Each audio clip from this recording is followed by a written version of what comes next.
Ladies and gentlemen, you are listening to Life Well Lived by Omobola Stephen.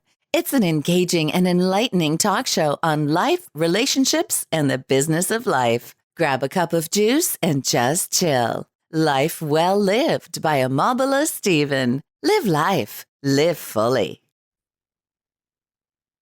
Good to have you on the show. This is the host of Omobola Stephen and the host of Life Well Lived by Omobola Stephen, a podcast which focuses on personal development and self-improvement, talking about how we can merge business and finding our freedom.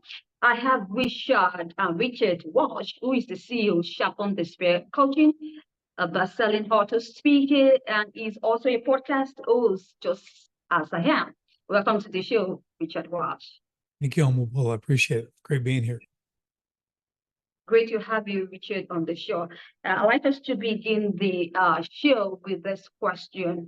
I realize I learned that your movement helps 10,000 business owners create freedom, profit, and impact in their business. So how on earth do you do this, Richard?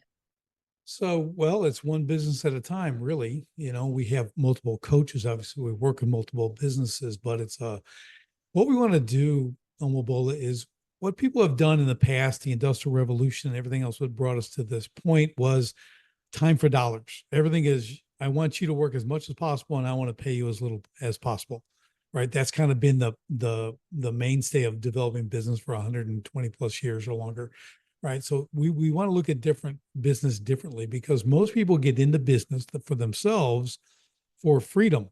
They want to be in control of their time. They want to make more money, right? They want to have as much as they want. They want to, and they actually do want to make impact. How do they affect others? Well, how can they give to people, right? How can they give to charities and do that with their excess? But the problem is people get into business and they're unable to get that freedom because they end up doing everything themselves. They start a business is very difficult to begin. You have to work a lot of hours and that's okay. There's no way really around that. But eventually you need to start being able to get yourself separated from that business by delegating, automating, eliminating things. And then you start to have the freedom. And now you can look at the business at a different level, which also helps you create more profit. Right. So the problem again is people get that first 2-year mentality. They're working hard. And next thing you know, 10 years has gone by and they've repeated the first 2 years 5 times. So they're on a hamster wheel. They're just running in place. They can't really grow. They can't scale. They can't get time off. They can't take vacations with their family. They can't get to their kids' games, but they own a business. So they think they've got a sense of freedom, you know, because they control their schedule. Now they work twice as much as any employee, you know, which was never the idea going in. So the goal is how do we do that? So my business is to show them how to systemize their business into what we call working on their 5%. And that's the 5% of the business only they can do. The vision, the growth tactics, things like that. They don't need to do the accounting. They don't need to do the marketing. They don't need to do every other step. They don't need to open the door every morning so the business can start. That's the prison. That's when you get stuck, when you have to do all of that. So if we can free them from that, just by that process of freeing them from those dailies or wearing all those hats, the business begins to make incredible profit too, because it has to, because of the way it's run. And once they get that, now they can make the impact. Now they can go speak, right? They can share with maybe kids coming up in the trades business, right? They can give people hope. They can go out and they give to charities, right? They can help their people become not just better workers, but better people. And when they do that, they take that home with them. Now they affect their families. Their families are in the community. Now the community is affected because of what you did as a business owner, right? So if I help 10,000 business owners help elevate their people and they go home, that goes in the community, we can actually touch millions of people. We can change their lives by doing business the way it should be done. Really, doing business the way it should be done. Now, you emphasize freedom and business. Now, I'm thinking, but I really like you to respond to two in one question, really. So what is the real reason why a business can rob the owner of their free time with little profit? Now, that's number one question. And the second question is more like it. I'd like you to talk about why we should pursue time freedom just as much as we pursue financial freedom. Okay, let me start with the second one first. Okay, so why is the freedom so important? Okay, people want to know that. Like, what does that mean? Like, how does freedom get profit? Right? We want to know, how does freedom create profit? So oftentimes people hear you need to have work-life balance, right? People, that's a term that people use. So you can't be all business, you can't be all pleasure, right? All free time. You can't just sit around doing nothing. You have to do business. So we want to do both. And why? And what does that actually look like? The problem with that saying is they say, yo, you need work-life balance, and they walk away and they don't tell you how to do it. Well, what does that actually mean, right? That's what we're talking about. And I have a thing called the 5 F's. It's faith, family, finances, fitness, and friendships. That's outside your business. Okay. You have to balance that along with running your business. So there's actually 6 components, right? You need a successful self-operating business that can run without you for the most part, so that you can also have time for those 5 F's, right? And that's where you get the balance. Now, it's not easy, but nothing worth having is easy. So when we talk about why do we get the freedom in the business, it's for that. Because if you run, I'll give you my own personal story. Back in 2008, 9, I've been in business about 20 years, and everything was collapsing. The economy was collapsing, all the issues, my business was collapsing. Even though I was real successful up to that point, things started to collapse around me, and I could see the writing on the wall that my business is over. At the same time, I had 6 small children, 4 years and younger.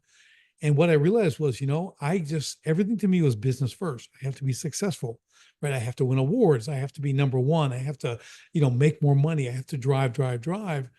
And I realized, Omobola, that if I continued that path, all my children will know is business comes first. And that's going to ruin their lives. It's going to ruin their relationships. They're going to have broken marriages. They might have a successful business in the world's point of view. They make money, but everything around them will be destroyed. They won't have any good friends. They won't have any relationships. Their faith will be non-existent, right? Even their finances, even that's going to suffer, because they're about gross revenue, right? They're trying to drive and get bigger and grow. So that was a big epiphany for me. And because what I realized was my children just wanted to be around me. They didn't care what I drove. They didn't care where we lived, right? They didn't care what business I was, what I had, right? And so that really put things in perspective for me. So even though everything collapsed, I lost that business, lost my home, we started over, but I did it again the right way. And that's the balance. That's why I started seeing what real freedom is, right? And freedom isn't just doing whatever you want when you want. That sounds nice, but I use the analogy like this. So if I'm a lion and I'm in a cage and I open the door, the lion is free, right? So the lion runs out, but what's the lion going to do? He's going to eat this person. He's going to see food on the table. He can do whatever he wants, right? That's not freedom, is it?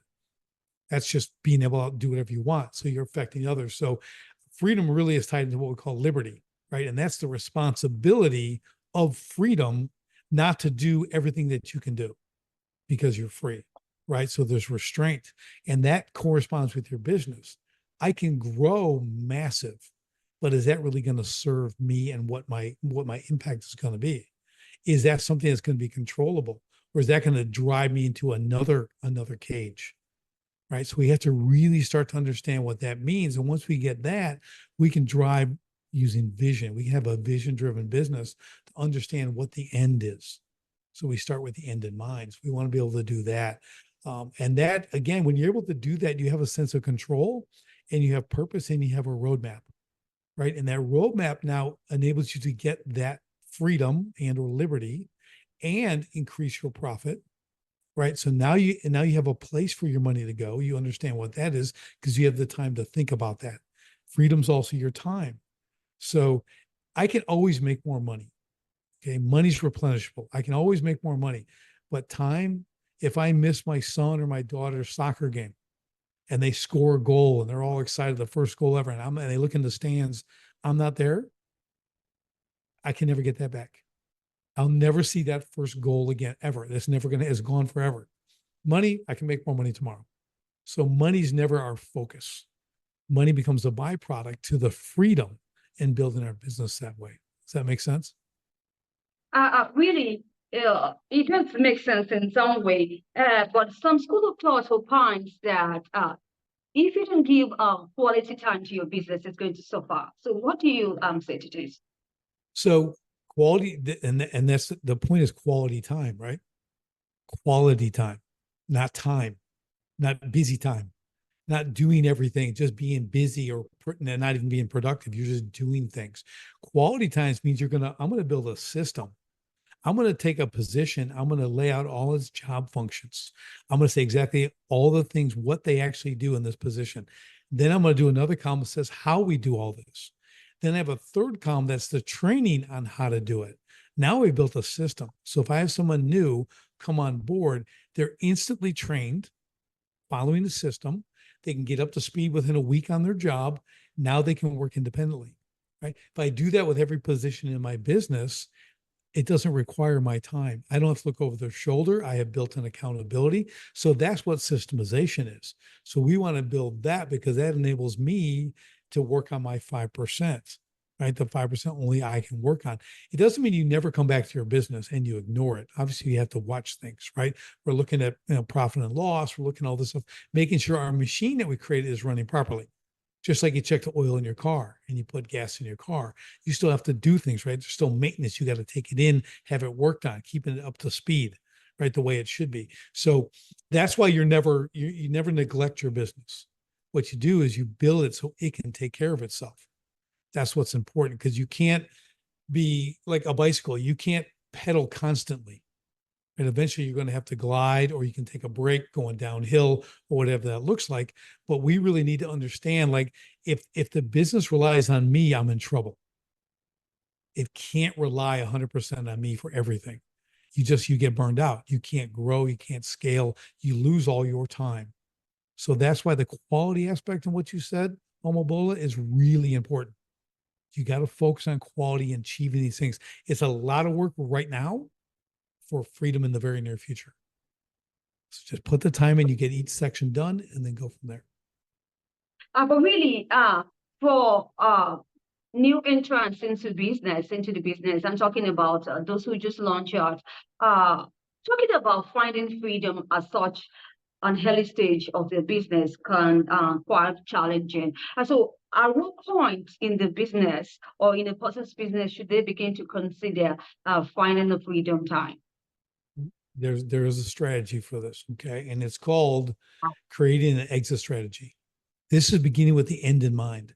So if I have a great idea and I think it's going to be an incredible business and I'm going to make whatever I'm going to make, what you have to decide in the beginning is, well, how long am I going to do this? When am I going to get out of this business? How much am I going to sell the business for? How much is enough? How much do I need? What does that look like? And once you decide that, you reverse engineer. So you work yourself backwards. Okay, what's it going to take to get to that? That becomes your business filter. So now I understand everything I do has to get me closer to the exit strategy. If I say it's 10 years and I want, $50 million in an exit strategy, I want to have this much passive income coming in so I can support myself even if I'm not working. When do I hire my first person, my second person, my fifth, my 10th? I understand where the business is going to be to achieve that exit strategy. So what that means is, first couple of years, a lot of hard work, but the point when you hire the first person. And as soon as you hire one person, you create margin in your life. You give yourself time margin. Second person, you get more. Third person, you get more, right? But we know when that point is. We know where it's at in the business. We know the income level we're at, the margin, right? The gross revenue product, where we're at in that, and we know when to put people on. So that's how you build a business. So you see your freedom coming in small pieces. It's not one day you're this free person. You're earning it. You're earning your freedom every day because you're following a plan that you started at the end with, and you understand exactly where you're going. So here in America, if I'm in New York, you're in the Bronx right now. If I'm there and I want to drive to California and I don't have a map, two things are going to happen. I'm probably going to see the entire country because I don't know really where I'm going. And I might end up at the Gulf of Mexico instead of the Pacific Ocean and think I arrived and I'm not in the right place, right? So we need to have that roadmap. We have to have something to follow. Without something to follow, it's aimless. It's endless work. There's a great saying, never confuse motion with progress. A rocking horse stays in motion, but doesn't make any progress, right? So just because you're busy, and you're making money, but again, it's that 2 years times 5, 10 years, and you're still doing the first 2 years. It's that, are you really moving forward towards your exit strategy? Are you going to reach that goal? So that's really that's how you plan freedom inside your business. All right. I like the fact that you emphasize exit strategy. And so what do you think, or why do you think a person should plan for their exit strategy in the business, even if they have just started? Or at what point should they begin to plan for that? Yeah, there's two times to do your exit strategy. The first one is before you start your business. So if you're going to launch on Monday, by Sunday, you should have an exit strategy.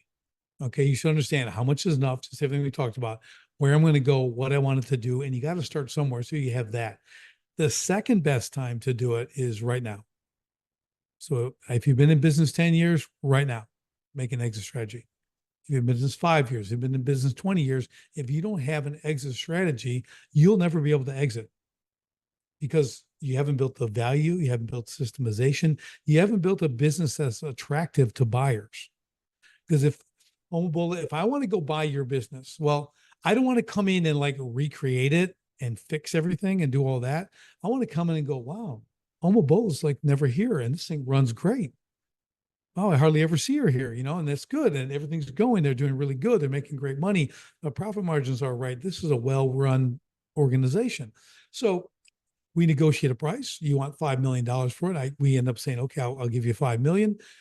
You hand me it. I hand you a check. You shake my hand. You're out the door. I'm in, and nobody knows the business sold because this runs so well. Right? That's what we want. But if you can't achieve that, if you don't know where you're going with the business, because you're not going to be able to build it to be like that so you can exit. So there's a huge benefit to that. And when you do have an exit strategy and you understand where you're going, oftentimes as we get successful in our business, a lot of opportunity is going to come to you. People have great ideas and they want you to invest in this, and you should do this with your business or do that with your business. This will make you this much more money. Well, the key to that is you take that idea or proposition, run it through your exit strategy. Does it get you closer to your exit, or does it detract from it, keep you further? If it detracts from it, you say no. If it gets you closer, okay, I can do that because that's going to speed me to my exit. So it becomes an incredible business filter to keep you very focused on the main thing, the thing you actually want to achieve, and that's that exit and building that business, again, to whatever size. And it's not going to get you pulled off to the left or the right to do something that looks kind of attractive, but really isn't going to serve you well. So it's a really, really good tool. All right. So you want to talk about creating a positive impact. Is it really good for business? Yeah. So I think if we're just running a business to make money, okay, and I get it, that's like everyone's initial thing. I want to make money. I make this much at a job. I can make 10 times that if I run my own business, and that's the idea anyways. Will they do it? But then what? Again, what are we working for? What are we making all this money for? If I can generate $10 million a year, I can take home $1 million a year myself. I still have an excess of $1.5 million above all my costs and operating and everything else. Like, what am I going to do with that money? Do I have a plan for it? Who can I help with that money? That's impact. And there's a lot of different ways to do that. A lot of different charities, local. I'm a big fan of local. Like, I'm not going to give to, let's say, a national breast cancer awareness thing. Someone walk around with a pink bucket and tell me to donate. Some kid comes up to me. I'm not doing that because I don't know where that money's going. I'm not going to put money in a bucket that I have no idea who it's actually going to. I'd rather go to the hospital, to the oncology department, and literally hand a cancer patient money because I know they get it all and they can use it. It'll help them. Right. So it's just a mindset thing. I don't, necessarily have to do that. But when we look locally and we help locally and we lift our surroundings up, right, that's the impact I'm talking about. You're giving back to the community. These people work for you. We talked about earlier, making them better as people. So we get to help improve that way as people. We get to go out and touch the community. Maybe there's a foster care system, right? And you want to help that. Or there's say a women's shelter, a men's shelter, that kind of thing. You can give to those individually and help elevate the community. to help people that way, create mentorship programs for kids in schools and things like that. So I love to focus on that, what's immediately around us, because that change goes out like ripples on a pond. So that's the kind of impact you can make with your business. But it goes back to the exit strategy, understanding where your money's going to go. Everything has a place. It's called Parkinson's law. If you don't have a designated use for your money, that money will evaporate. So I could give you $100, give you $100 bill. You'll put it in your pocket. You'll take a couple girlfriends out to lunch. You'll have a good time, do all that. But a week later, you won't even remember that $100. It didn't have a place. You just spent it. You had a nice meal and okay. But what did it impact? What did it do for you? Not much, right? But when we have purpose and we have a place for everything to go, that's how we begin to create the impact, because we understand what we can allocate. We know exactly what we have. We know the excess. We know how to put that to use and help it multiply, because we really want our money to multiply, affect, and our surroundings. Thank you, Richard Walsh, for sharing that incredible insight with my audience. Because your movement really help business owners. You talk about creating freedom for them, profit and impact. But I'd like us to just quickly talk about profit building too. Do you think referrals are the most underrated and underutilized profit building tool in the business? On referrals? So what you asked? Sure. Yeah. So I think what a lot of people miss is always looking for the next new thing, the next new customer. I need to get a new customer, a new customer, a new customer. When the data, the reality is, if someone buys from you once, unless you gave them a horrible experience, they're going to buy from you again. Okay. And that literally is referral business, right? So we want to take care of our existing customers as much as we want to get the new customer. Yes, we need new customers, but the ones who are satisfied with what we did, they love what we did, they buy it again and again, they're going to be our referral system. They're going to become raving fans who love us and want to tell others about our business and use us. So they are instrumental in a profit increase, because a referral you don't spend any marketing dollars for. So there's no expense to having John tell Sally, use Richard's business. And she goes, okay, well, since you recommended, I will. There's no cost to that to the business.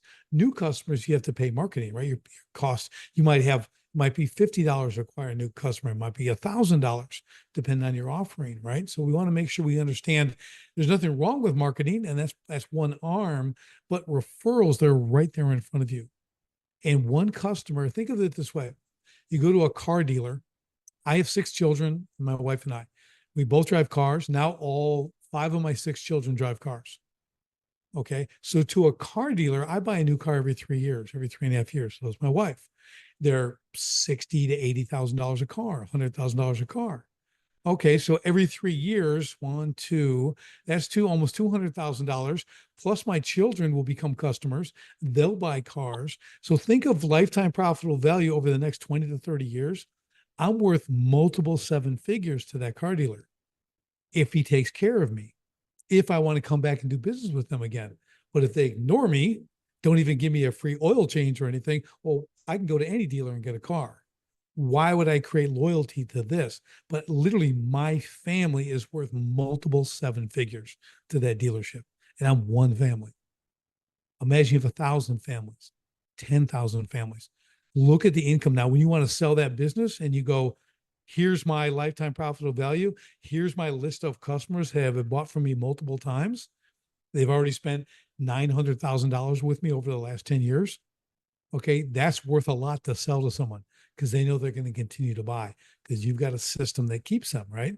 So that's where referrals are that people just don't think right about them. That's what I correct a lot of businesses. And you really got to understand, spend the time on them, create the relationships, serve them again and again. They'll keep coming back, just like a great restaurant.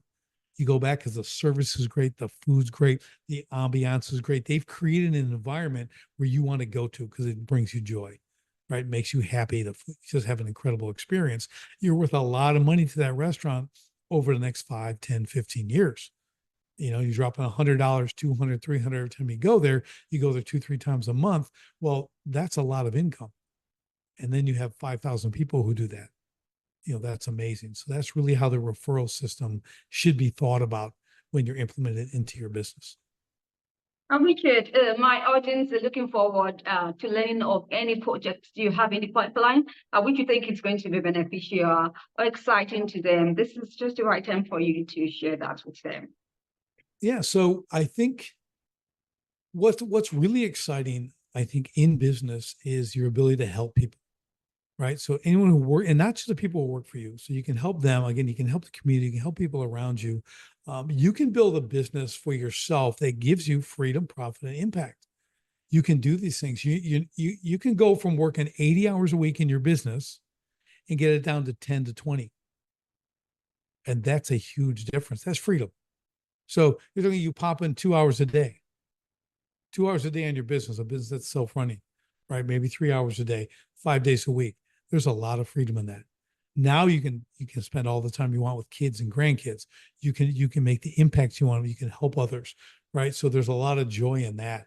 But if you don't build it properly, you're going to be caught in the owner prison, right? So what we really want to do is understand that we can create the freedom in our business and have what we want. We all want that. No one wants to be, trapped in their business, but you can do it. You just got to build that roadmap and understand where you're going to go with it. Yeah. Do you have any projects in the pipeline you think they need to learn about?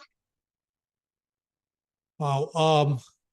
Yeah, if someone's starting a business, I'm just going to recommend they can go to my website, sharpenthespiritcoaching.com, and you'll see startups, and there's a 16-week online course they can take that'll really help them, because when they're new in business, you have so much to learn.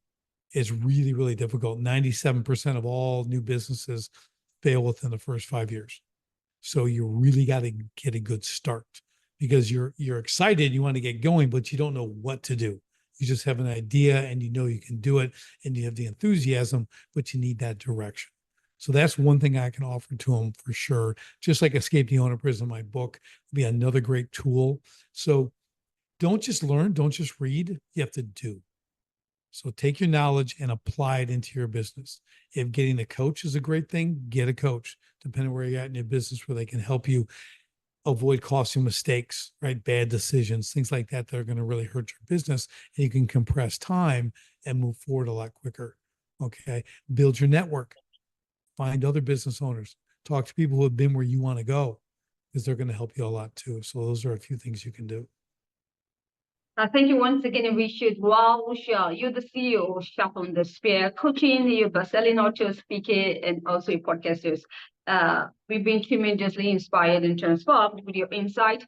Thank you once again for sharing your thoughts with my audience. Wish you best of luck in all the projects that you embark upon. Thank you, Omobola. I love being here. Appreciate it. Yeah, I appreciate your time and also your insight. Once again, Richard, if you'd like to catch up with any missed episodes on the show, you can do so on any course promotion platforms or any podcast distribution platforms online. I do have a great time as you listen to inspiring and transformative topics on personal development and self-improvement. I need you always to stay safe. I talk to you soon. Thank you once again, Richard. It was a great time indeed. Good. Yeah. Thank you very much. I appreciate it. It was great. If you enjoyed today's episode, make sure you subscribe and leave us a review.